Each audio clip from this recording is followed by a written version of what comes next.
All right, let's talk about wow. I messed that up already, but let's keep going. Let's talk about some finite commutative rings. So I typically don't like things that are finite, but this turns out to be not too bad of a problem. It's just understanding a lot of the basics of ring theory. So the hint is first show that every finite integral domain is field. So let's do that. So uh, to prove the hint, let D be a finite domain. I just say domain instead of integral domain. I don't think saying the I don't think adding the word integral there is integral to your understanding of what an integral domain is. If you just say domain, then people know what you mean. So why add in extra words? So, uh, so let, or rather say the order of D is equal to n. Label the elements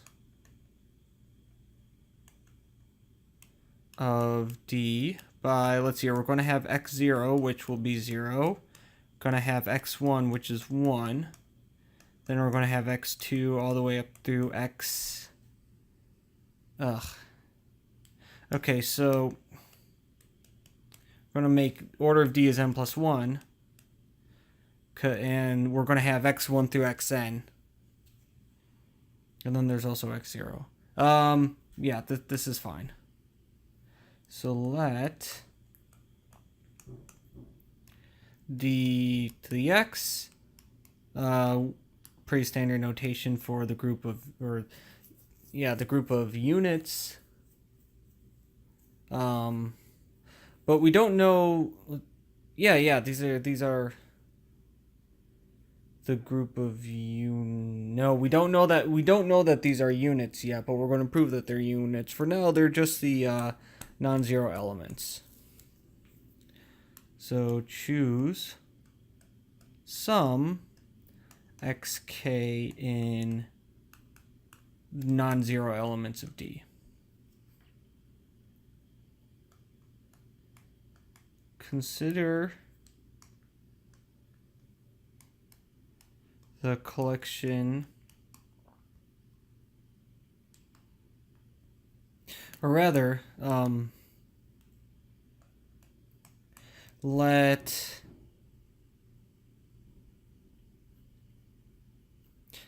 AI equal, we're going to multiply on the left by, we're going to multiply xi on the left by xk. So then if we look at the collection x, or rather the collection AI, actually, yeah, I'm going to use parentheses. I equals 1 to n. This is a subset of D to the x. Since each AI is a product of two non-zero elements in a ring. No, elements in a domain. And of course, because they're in a domain, you multiply two non-zero elements together and you get a non-zero element. And so that's why this collection of AIs is in DX. Okay?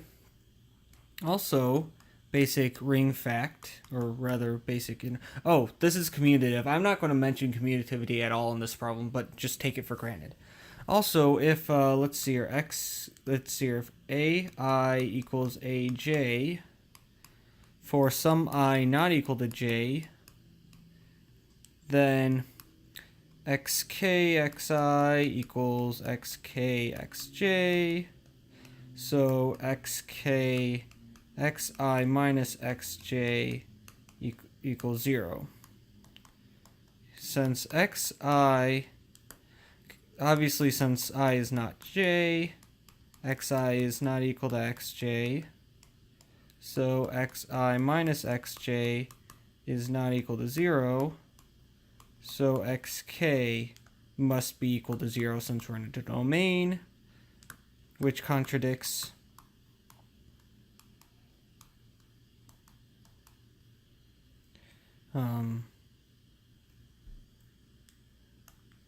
here. I'm going to make this all one sentence because this is a contradiction argument. I guess there's probably a way to do this that doesn't use contradiction, but this is just such an easy argument to make. I don't really want to take the time to try to compress it any more and make it any neater than it needs to be. And so anyway, this contradicts xk is in D cross. Hence, okay, so this whole sentence was a contradiction argument, assuming that AI is equal to AJ for some I not equal to J. And so hence the collection of AI from 1 to n contains n distinct elements of dx.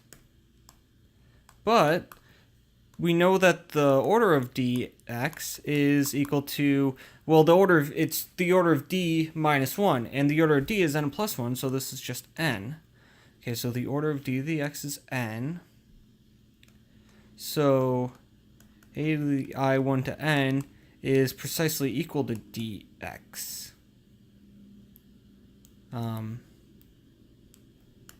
Or rather, let's see here, for all d and dx, there exists an I such that AI is equal to D. Now, 1 is a non-zero element, so there exists a J such that AJ equals 1, i.e. AK AJ. No. XK XJ equals 1. This means that xk is invertible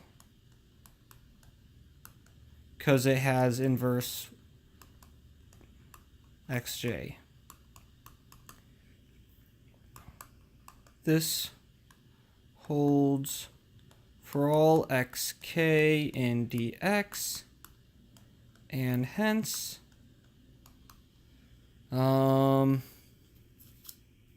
here, I was on a roll, so I forgot to flip pages, and hence D is a field.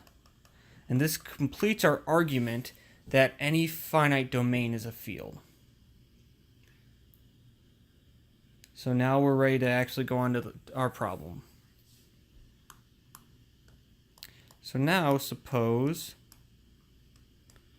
P is a prime ideal of a finite ring,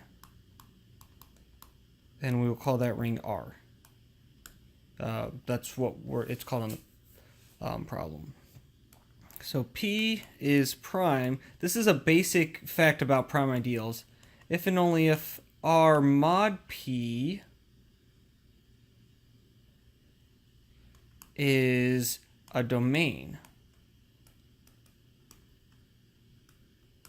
and thus R mod P is a finite domain. Thus, I'm using thus twice. Whatever.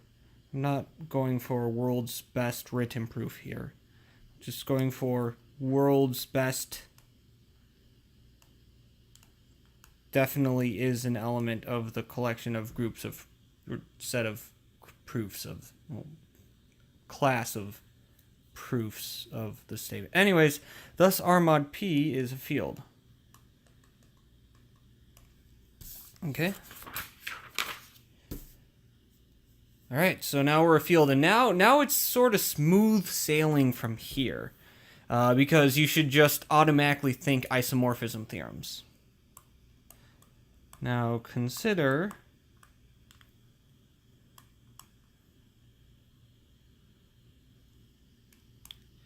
the natural ring homomorphism phi from R into R mod P by R gets sent to R plus P, just its coset or whatever. Kernel of phi is precisely P. So by the ring homomorphism theorems, I forget which one. I don't remember the numbers of them. I just remember that they are. We have a one-to-one correspondence, i.e. a bijection of sets between what? Between the ideals of R, which contain P, and the ideals of R mod P. Ideals of R mod P. Okay? So we have this correspondence, but R mod P is a...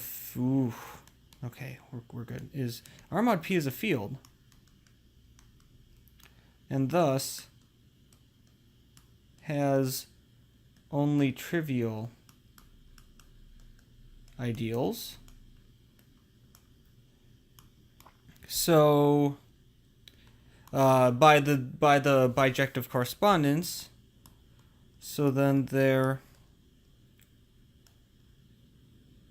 or rather, here let's make this sound more good. RP is a field and thus has only trivial ideals, and so the only ideals of, I guess this isn't that much better. So the only ideals of R which contain P are, well, we have whatever corresponds to the zero, whatever corresponds to the zero ideal in R mod P, which is just P. And also the ideal that corresponds to the whole ring R mod P in R mod P, which is R. So the only ideals of R which contain P are P and R. So thus P is maximal. This holds for every prime ideal P.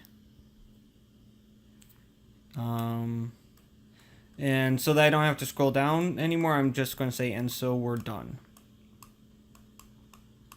Because this confirms that every, and